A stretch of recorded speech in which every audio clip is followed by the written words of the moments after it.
every Monday to Friday. This is Peter Lewis's Money Talk. Money Talk. Good morning, this is Peter Lewis welcoming you to my podcast Money Talk for the final time in the Year of the Rabbit. It's Friday the 9th of February. The Year of the Dragon starts tomorrow.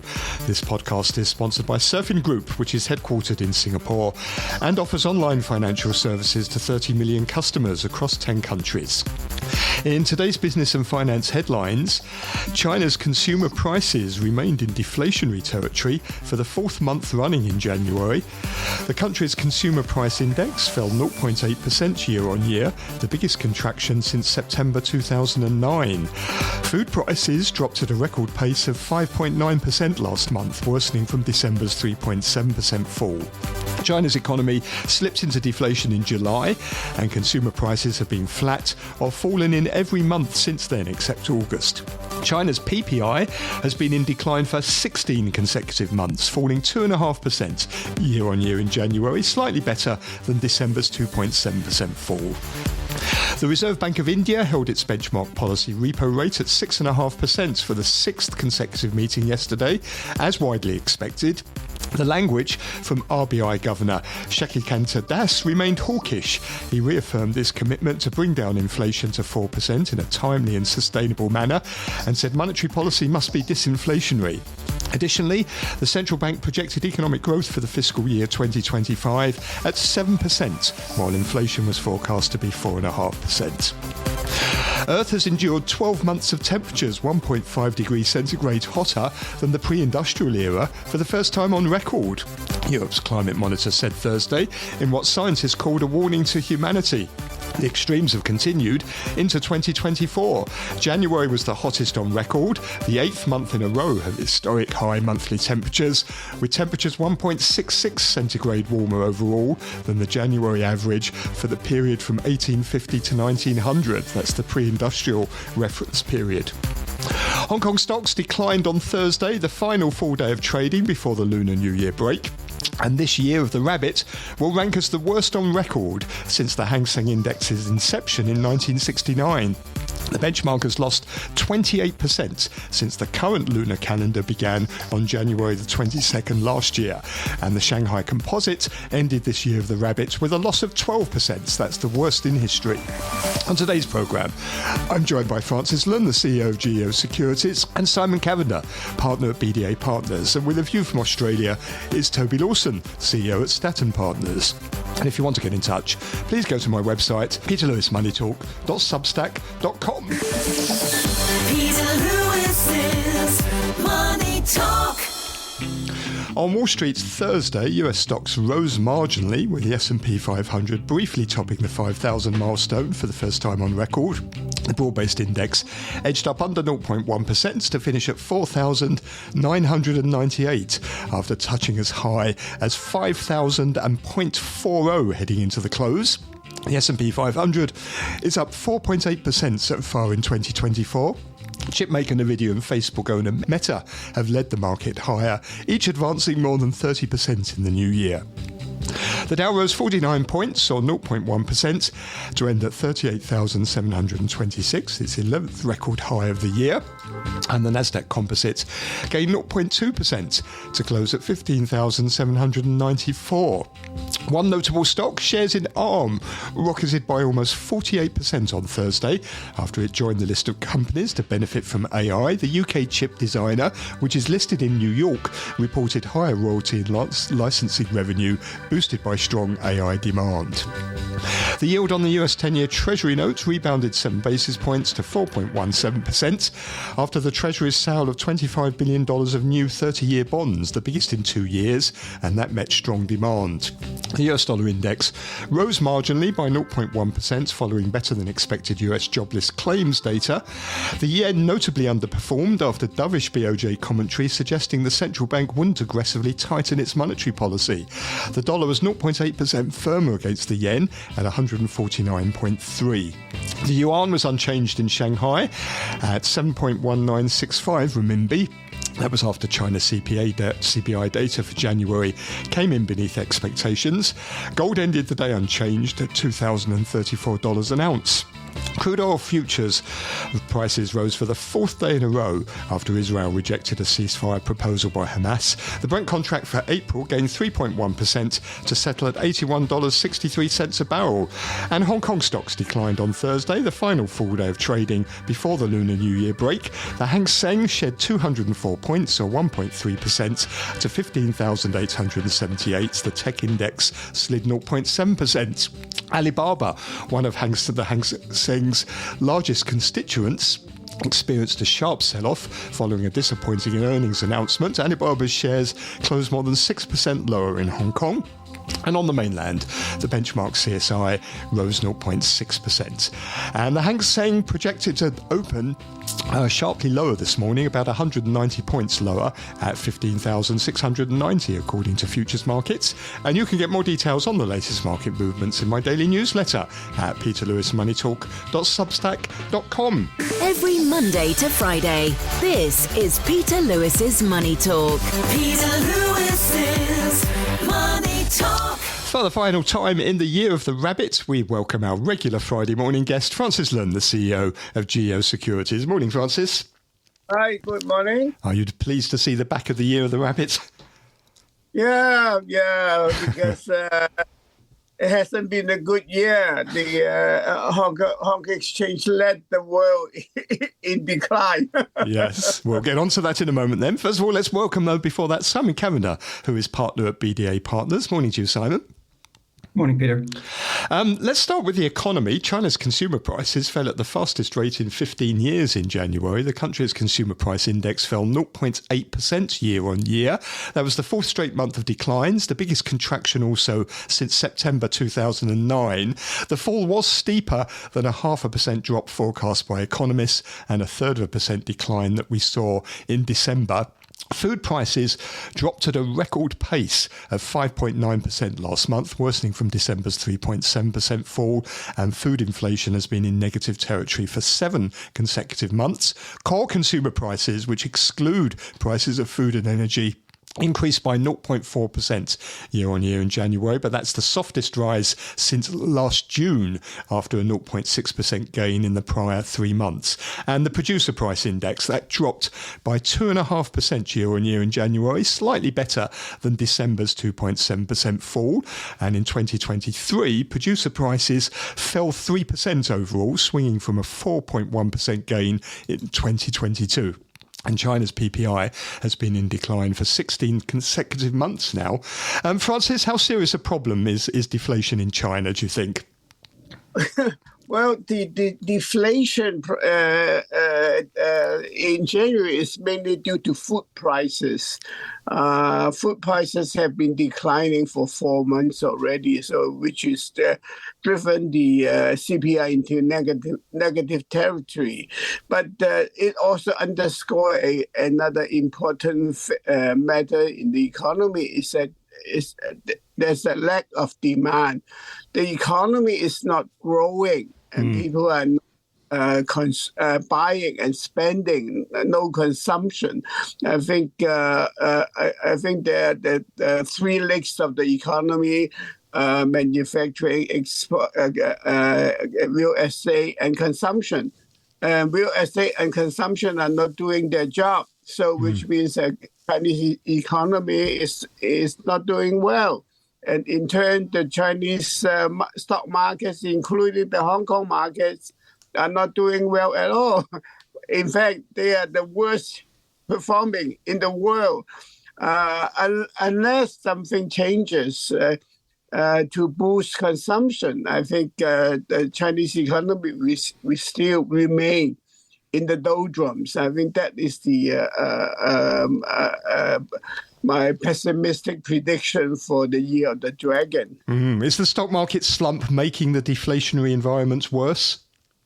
Yes, well, people generally spend more when they make money in the stock market or their home prices, the property prices rises. And these two markets have been doing very poorly the past few years. So nobody's willing to spend any money. You see the effect in Hong Kong. People are going to Shenzhen to spend less money. Hong Kong because Hong Kong restaurants are 100% more expensive than the Shenzhen ones. Simon, we're told not to worry month after month. In fact, we're told that this is a temporary phenomenon, particularly on the food prices side, that's going to rebound. But nevertheless, month after month, we seem to be in deflation. So is this deflation becoming entrenched? Well, it was interesting. I mean, you look at the headline on the official Chinese government websites, and they don't actually, they leave the year-on-year comparisons towards the end, and they just focus on the month-on-month, which makes it look a little more positive. I mean, the CPI inflation, the consumer aspect, I think is quite volatile, and it has been, as Francis mentioned, dragged down by food prices, and pork prices are down 18% sort of year on year, and there's sort of massive oversupply there, which again was sort of government intervention, which has resulted in that. So, and then Chinese New Year last year was in January. This year it's in February. All these aspects, and we were coming out of COVID sort of 12 months ago. So I think the consumer price data is quite volatile and not necessarily a true reflection. It'll be interesting to see how it comes out in the next couple of months. I'm much more concerned with the PPI numbers, the actual manufacturing index. That 16-month decline is worrying for the economy. It just continues to show that China, which is still very much manufacturing and export-led, is incredibly weak. And there will be small businesses that continue to close, and they're losing volumes, and they will shed jobs. And I mean, the only silver lining is with manufacturing prices coming down in China.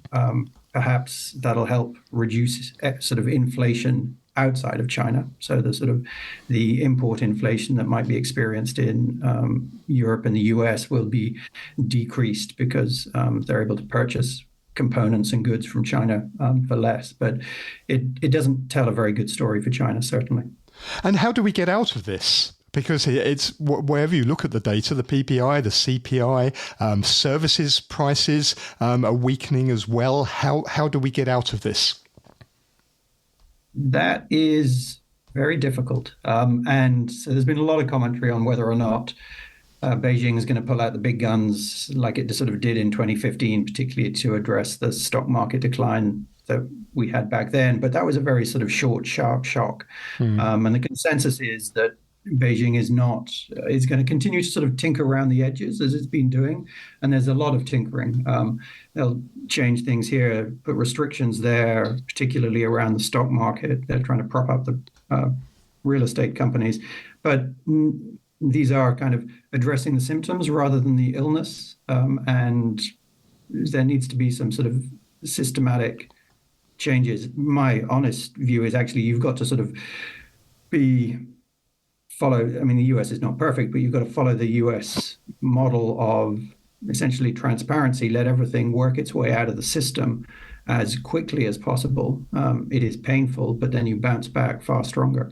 But I feel that we're going to have this managed downturn, and it's going to drag on for, unfortunately, several years. I'm not seeing any silver lining at the moment. So this will become like Japan's balance sheet type recession that we saw, isn't it, at the beginning of the 90s in that case. If it's going to go on month after month, year after year, that's going to be a problem. Yes, it will. And even sort of not just the Japanese comparison, but the real estate crisis that Europe had a few years ago. And originally I'm from Ireland, so I saw that firsthand, and it was long, drawn out, painful. They tried to prop everything up, very similar to what they're doing in China, and it kind of just really made the situation worse. And the problem is that it drags out negative consumer sentiment, which is really what is a big underpinning of the problem in China. No one's got anything positive to say. And as they all go back for Chinese New Year now and sit down with their families, I don't think people are going to be sharing positive stories. And the general sense of malaise and kind of disappointment and lack of enthusiasm for the Year of the Dragon, I think, is going to become pervasive.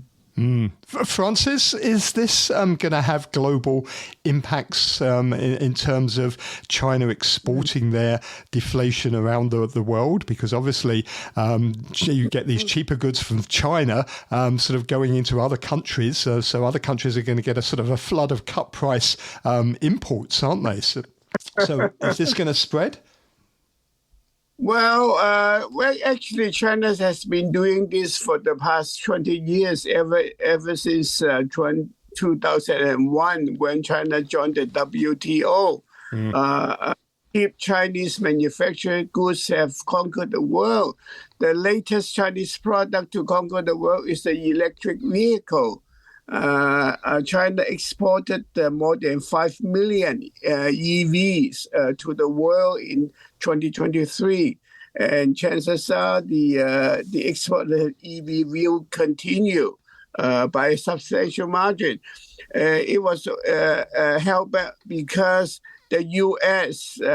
banned the import of Chinese EVs. Otherwise, Chinese export will increase even more. So that really showcased one of the bright spots in the Chinese economy.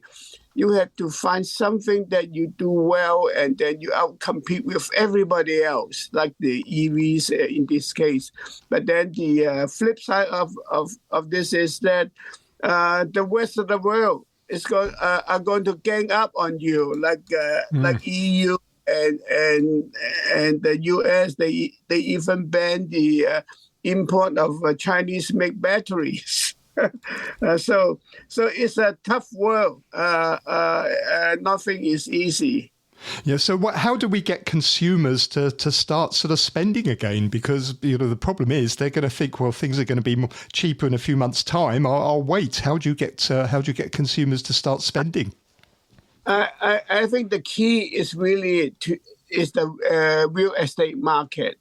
Because there are so many what you call the empty flats, the developers who fail to complete the flats and deliver the flats to the consumers. And that is why the government's number one priority is make the developers complete the pre-sold flats to the consumers. and let them take possession of the flats. Once they've done it, and they won't spend money on flats that will never be delivered. Then they will have some money to spend. They will buy electrical appliances and also furniture. So I think that is one of the most important ways to boost demand. I think the government should really do much more to bail out the property market. Simon, this has all sorts of impacts, doesn't it, really? Because it can mean income growth is going to slow, so it's going to be harder for consumers to service their debts. Workers are going to get lower paid jobs, and maybe salaries are going to fall for some new hires, and also corporate profits. They will slide as well unless the Chinese government finds a way of dealing with this. So there could be some quite widespread implications, couldn't there? Yes. I mean, everything sort of trickles out through the whole economy, and they need to start fixing things both psychologically in terms of market sentiment, but also actually on the ground, clearing up some of the excessive debts, relaxing some of the restrictions on the stock market, giving consumers alternatives to investing rather than just chasing capital gains in the stock market or in the property sector. So all of those reforms need to take place. And we've got then the two sessions coming up. That's really going to be the next big sort of economic event, isn't it? We're not going to get any economic activity data in February. So the two sessions comes in early March, where presumably we are going to see a GDP growth target and some economic sort of priorities. What sort of things do you think investors would like to see coming from that? I think people will look for ways that the government will do to somehow to boost the economy. Actually, Chairman Xi was under pressure from the party elders saying that he has done a very poor job in the economy. So number one priority is really get the spend some money, give people some money to spend to boost economic growth, and then try to save the property market and then the manufacturing sector too. So so it will be the centerpiece of the two sessions, for the National Congress of Deputies. Simon, what would you like to see from the two sessions? What do you think investors would like to see? I think it's really a switch back from historically for the last 10 plus years or so, the government's been very focused on growth. And that was really it. It was growth, and then everything will come out of that. The last few years, that has switched as we've seen the sort of crackdown on some of the corporations and things. And it's more, Beijing has been more focused on kind of stability and control. And I think what people will be looking for is that switch back to growth, that there needs to be some freedoms and there needs to be some encouragement and there needs to be some investment. And they're taking big decisions to clean up some of the bad debts so that the banks are able to extend more credit. The local governments, who I think are incredibly heavily debt laden, receive some kind of bailout so that they can, again, at a local level, start to invest. And steering away from, there has to be a deleveraging from the property sector, and it's still contributing 20% to GDP when you include all the ancillary bits. And there has to be a shift there. And so that's what I would hope to see in March, is a very clear statement that they understand the state of the economy is weak and needs to be fixed at all levels, and that they will fix it, and that that becomes the priority again. The priority, though, so far seems to have been sort of peripheral issues, doesn't it? Like trying to support the stock market and come up with bailout funds for it, but it doesn't really get to the heart of the underlying economic problem. Exactly. And that's what they need to admit to themselves and fix. Their kind of national team, which is propping up the CSI 100, but completely ignoring all the smaller companies, for example. It's just not getting to the root of the problems. Francis, let's talk about the markets. The big news of the week, of course, is the firing of the head of the CSRC, Yi Hu-man, and his job has been taken over by the broker butcher, Mr. Wu Qing, who is a veteran banker. What signal is this sending out? What do you think this is going to do for the markets? Well, that means the government want results. Once the Shanghai Composite fell below 3,000, it is like the sky falling down. They always mention for the past 5 years that the 3,000 is the iron bottom. It will never be broken, but then it has fallen to 2,600. So Mr. Yi committed the cardinal sin for failing to prop the stock market. So the government, the central government, wants somebody who can boost the stock market and stop the rot in the stock market. But that is really going to be difficult, because as we see, the big techs have stopped growing. Like Alibaba's profit fell slightly, but then its share price lost by 6%. So how can you boost the stock market when the earnings are going down? That is a mission impossible. So is this going to be now the criteria for the regulator, the CSRC? Are they going to be judged on whether or not they get the stock market up? Yeah, I think so. Unfortunately, this is the same criteria for the Hong Kong exchanges. We are going to get a new CEO. I think partly because the Hang Seng Index have been doing so poorly in this past 4 years. Simon, what do you make of this? It's not really the role, is it, of the regulator to get the stock market up? But it seems to be what they're being tasked with at the moment. Yes, and I think, Good luck to Wu Qing as he comes into his new job, and find he's been in charge of the Shanghai Stock Exchange before, and he knows exactly, I think, what he's getting himself into. But I'm not sure he's going to have the levers at the CSRC to do kind of what needs to be done in terms of the fundamental reforms. It is notable, however, that the last two times they've changed the head of the CSRC, the stock market has rallied quite significantly afterwards.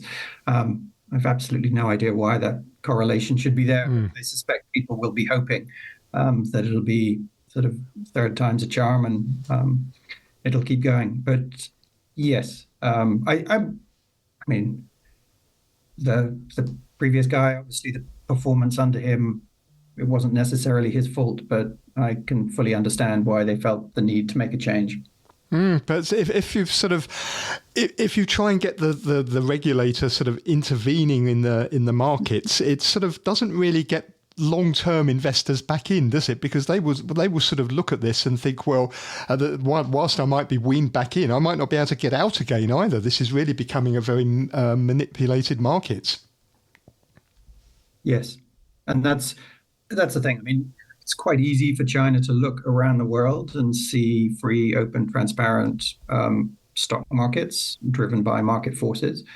So they can see what can be done. They, at the moment, are still tinkering with restrictions on can you sell, can't you sell, where are the fund flows, holding periods. We're hearing stories of people that have large blocks of shares looking to exit and being told quietly that they're not allowed to, or that it'll be frowned upon. And so the restrictions that are placed on investors are significant, and that just takes away from their appetite when, particularly for the large international funds, they have alternatives. So everyone is really saying, sort of, there are better things to do with our money at the moment than invest in China at this point in time. And hopefully it'll change and the regime will relax. But until it does, we'll just look elsewhere. I mean, ultimately, hasn't China got to do what every other market has to do for the stock market to work and go up? You need to have corporate earnings being generated and a portion of those earnings being returned to shareholders, whether it be in the form of dividends or buybacks. Is that what we need to see in China as well? Yes, I think so. I mean, long term, we need to move away, or we need to have a mix. It's still very much capital gains led, and we need to have a mix of kind of earnings and people accepting that slower growth is fine, and we don't necessarily need to jump 10-20% every year in our share price. But if you're getting good dividends and you've got a stable company and there is less volatility, then that is valuable as well. Francis, where do you think the market goes from here? Obviously, now we're going to have a break for a week or so, 6 days. So time for things to calm down. Where do you think it's looking for the beginning of the year of the Dragon? I think the market's going to go down. You look at the opposite, the U.S. market. S&P just broke through 5,000. I think that the driving force for the bull market in the U.S. Has been the earnings of the big techs, like Meta and Nvidia and things like and companies like that. So when the companies earn more money, their stock market will rise and they will boost the stock market. But when you look at Alibaba and other big techs like that, like Tencent, they're not growing. The profit's not growing. So what is actually the share price falling? Even though Alibaba share price fallen to like the 10 PE, fallen to 10 levels, still people are selling, not buying. And if you don't create an environment that the big companies can make money, how can you boost the stock market? I think that is a problem. I think the Chinese government must give some space for the private enterprises to grow, to prosper in the economy, not to try to control everything. And if you try to control everything, you will just kill off the private economy. But if you look at, we saw Alibaba's results, didn't we, there? They disappointed investors. So even the big companies are struggling at the moment in this environment. And it seems that the only real volume is coming from the national team. Yeah, there's a problem. There's an artificial boost, not really the solution. The solution is to allow the private companies to prosper, to make money, and create a friendly environment for them, not to kill them off.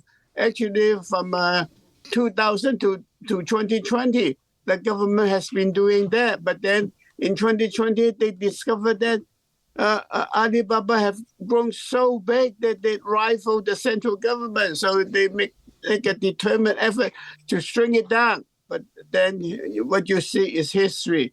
Ever since 2020, the stock market keeps falling. Simon, going forward, how much is this a problem, do you think, for China's government? The fact that they've taken this drastic step with the CSRC tends to suggest that the government takes this seriously and sees this as a big problem. Yeah, but with the big tech companies, and it'll be the same in the US as it is with sort of Alibaba and Tencent, they grow incredibly well for a period of time, and that can be a decade or two. But at some point, they will peak. And then the valuation expectations need to be repriced and sort of reset, and they'll either stagnate or they'll drop, and they'll turn into more mature companies with lower growth rates. And that's fine. It's just all part of the life cycle, and they'll start paying dividends and they'll do buybacks rather than spending on growth. And it takes a little while for the investors that have been in there, that have been just riding this growth for many, many years, to accept that essentially the company has changed and therefore their expectations should change. And it'll take place with, NVIDIA's had a great run, but that's not going to continue forever. Same with Tesla. Microsoft was in the doldrums for years and years after its initial growth. And then it's only recently that it started becoming a star again. So I'm not overly worried about the performance of the individual companies. I think that's just company specific. I do wish that they were free to kind of do what they wanted to do, fine within the scope of competition and monopolies and things. You can keep an eye on them from that point of view. But again, meddling in the affairs of corporates and their day-to-day operations is not helpful. And is that the main thing that's putting foreign investors off? The fact that Beijing really has got this command-style economy where it has representatives on the boards of every major company, and the whole point of companies on the mainland is to really serve the wishes of the Communist Party. Is that one of the main things putting foreign investors off? Yes. It's the uncertainty. And you see it even now with the IPO for Shine, I think that's how it's pronounced, in the US. And fine, Singaporean company, no revenues coming out of China. Fine, there's a lot of manufacturing there. But still, because Chinese founder, they feel that they need to go back to Beijing and get kind of tacit approval to do their IPO in the US. And it's this very long arm of Beijing, or shadow, I suppose you could call it, that hovers over everything that is Chinese sort of related. And that is a deterrent because, again, we always see the interference, and the interference is never positive. That's the problem. So it doesn't help investor sentiment. And it comes out of the blue, doesn't it? As we saw with the tech crackdown, with the crackdown on the online education companies, the private education companies. It just seems to come very suddenly, without warning, without any consultation. Yes. And people lose millions of dollars as a result. And it's happened too many times now. And everyone is becoming wary. Francis, just a final thought. If you look at the Hang Seng Index, it's trading at very low forward price to earnings multiples. Does that tempt you at all? No. I think the Chinese economy is entering a Japan period. where the population is in decline, and then the economy is not growing. So the only bright spot right now is the EV sector. I think you have to find a few more of these bright spots to really boost the economy. I think the government can do much better if they loosen the reins, try not to intervene in the market that much, but that is very difficult for the Communist Party. I don't think they will listen to this. Okay, well, thank you both very much for your thoughts and all your contributions to Money Talk over the Year of the Rabbit, and we look forward to speaking to you in the Year of the Dragon. Wish you both a very happy new year. You heard there Francis Lunn, who is the CEO of GEO Securities, and Simon Kavanagh, who is a partner at BDA Partners. Peter Lewis's Money Talk. I'm joined now by Toby Lawson, who is the CEO of Statton Partners down in Sydney, Australia. Morning, Toby. Good morning, Peter. Australia's central bank met this week, left interest rates on hold, which I think was pretty much in line with expectations, but did cut its growth forecasts, I think, didn't it, for the economy? So what are they saying? Yeah, the governor was interesting because they've changed policy on the Reserve Bank to meet 6 times a year. They're sort of aligning with what the Federal Reserve do, so where they have less meetings but longer, 2-day meetings and a press conference. So the press conference, which was held after Tuesday's meeting where rates were kept on hold, really talked about the balance of risks. And as opposed to most central banks saying that interest rates have peaked, our Reserve Bank governor was clear to say, well, look, we're not quite sure. We're not convinced that we're out of the battle's been won. So the balance of risk is both could go up, could go down. And with an inflation rate, albeit improving, still with a 4 handle, over 4%, it's not good enough from a Reserve Bank perspective. It's sufficient for them to say that they'll be pivoting towards lower rates down the track. So that was the main message, and I think that's the market was possibly a little disappointed. The grilling that the Reserve Bank governor got on that particular topic was quite long and arduous, I think. So is she saying then that there is still a realistic chance that rates could still go up in Australia when they do seem to be peaking everywhere else in the world, don't they? At least if they're not coming down yet. Certainly the message seems to be from the Fed and the ECB and the Bank of England that they're not going to go up further from here. Yeah, so it's slightly different from our Reserve Bank in so much as they're trying to navigate that narrow path to slow inflation, not destroy the economy. Clearly there's been progress and there is a trend towards lower inflation, but Australia's inflation still in the 4% plus mark despite the declines.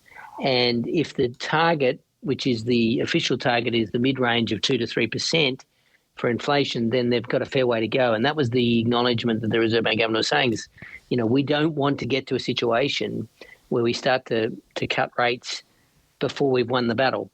And so I think they're really trying to pour cold water on the expectation that there'll be lower rates soon, and in fact did not rule out, albeit unlikely, did not rule out that there was a potential for a hike if inflation spikes again. So I thought it was quite significant difference from what you've heard from the Fed and the Europeans recently. And is the rates at 4.35%? What's that doing for the economy? Is it holding back at all the economy or slowing the economy? How's the economy doing? Yeah, I think the economy's slowing, but as you've found with the US, the labour market's still pretty tight. So the consumer's still in pretty good shape.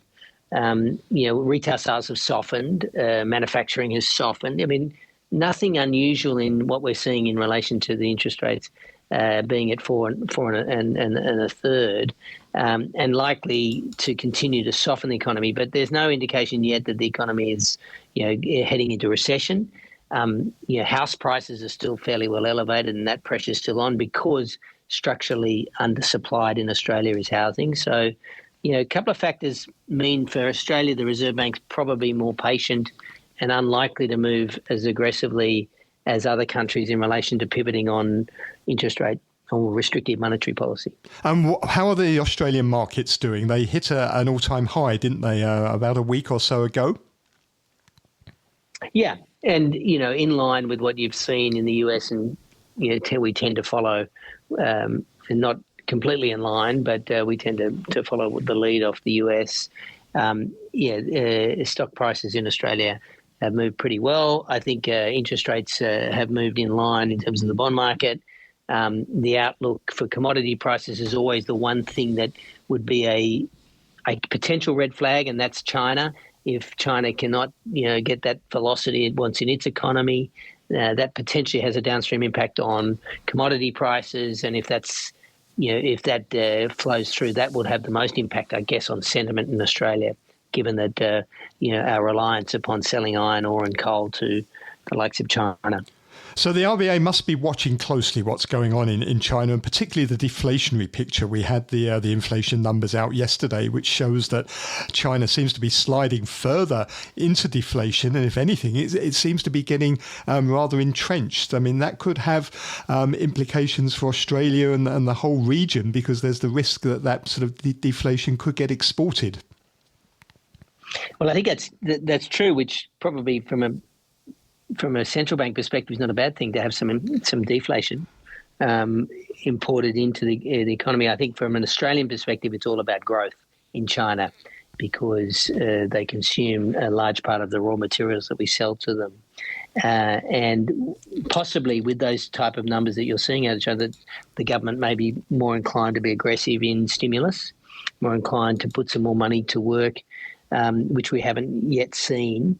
So whether inflation can be reversed, I don't think so. Maybe slowed in China, but from an Australian perspective, it's really outlook for growth. What's the activity levels in China vis-a-vis the demand for goods and services, which has a direct impact on our economy. And what about in the US? The S&P 500, it crossed that 5,000 benchmark, albeit just by a slither, I think about by half a point, and only for a few seconds before it fell back. But nevertheless, it's making new record highs. And once again, it seems to be the tech sector that's driving this. Yeah, and I mean, you got a print above 5,000. I think it was inevitable that someone was going to pay that for historical reasons. And I think the 4,000 mark was hit in April 2021. So it's moved quite substantially and quite quickly to a new record high. The mega tech has been the driver of most of the growth in the indices over the past couple of years, or at least the last year, and continues to be the case. And the results coming out from a corporate perspective sort of support some of the pricing in relation to those stocks. So, I mean, Disney yesterday had one of its best moves in 3 years, around 11.5% on its stock, after it produced not only good earnings but also good forecast. So on that basis, the tech sector is an interesting one to discuss in relation to, I guess, the productivity story, and can the no landing story. What's driving the economy is, are we seeing a fundamental shift in measurement around productivity and about growth because of AI and because of technology? And I guess that discussion's sort of starting to emerge, that there's a huge benefit coming through from this new tech.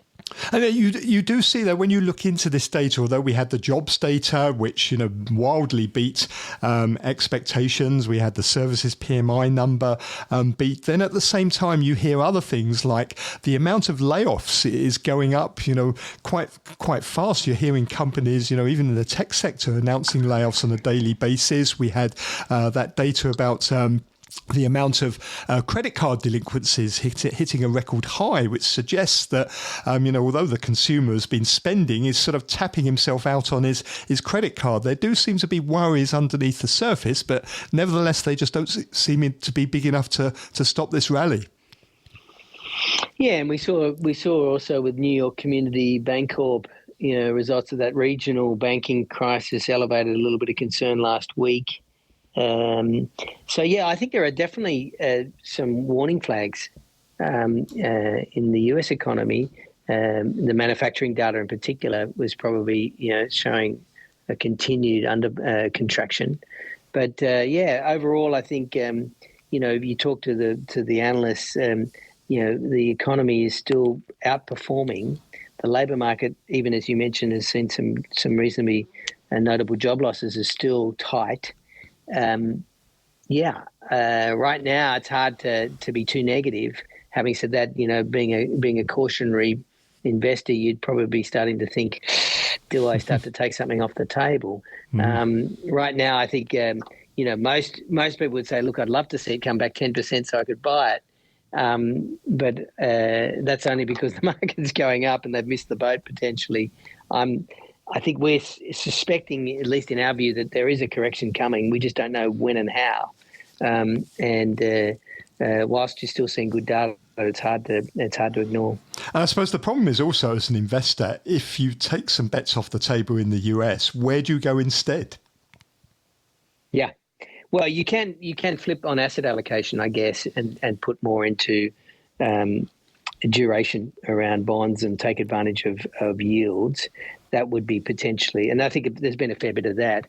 But actually what you've got to remember as well, there's a hell of a lot of money sitting in cash, something in the order of $6 trillion. So, the market hasn't over-committed to the equity market. There's still a hell of a lot on the sidelines. And at some point that might actually do the inverse, where people are feeling like they're missing out. They might actually chase stocks on a certain break of levels. So, we're all looking for the pullback, but often in that situation where everyone's waiting, it just never happens. And then everyone's forced to come in at the higher prices. So let's see. It'll be an interesting time. Right now, I think the data is supportive. The Fed are on hold. The market's still feeling pretty good, and the tech sector's, driving the momentum.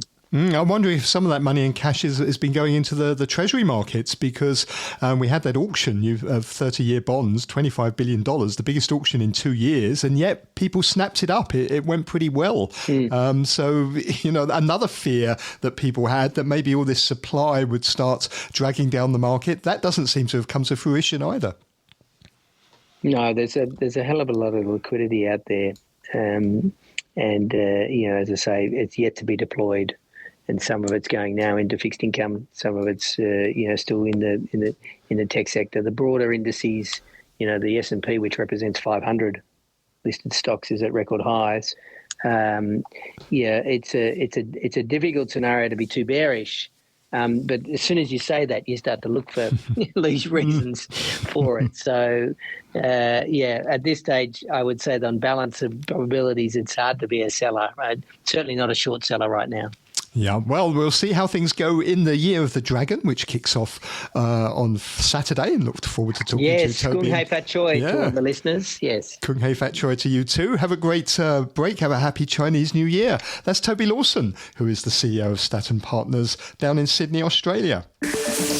You're listening to Peter Lewis's Money Talk. Money Talk. Thank you for listening to Money Talk this morning. You can find more details about some of the topics I've been talking about today, along with information on other headlines and market moves, in my daily newsletter. Take a look at peterlewismoneytalk.substack.com. This is the final show of the Year of the Rabbit. Money Talk will return after the Lunar New Year holidays next Thursday, the 15th of February. Joining me then will be Andrew Ferris, the CEO of Econosis Advisory, and Hao Hong, Chief Economist at Grow Investment Group. And discussing the latest developments in the oil markets is Vandana Hari, founder of Vanda Insights. In the meantime, I wish you a very happy, healthy and successful Year of the Dragon. Have a great holiday. Money Talk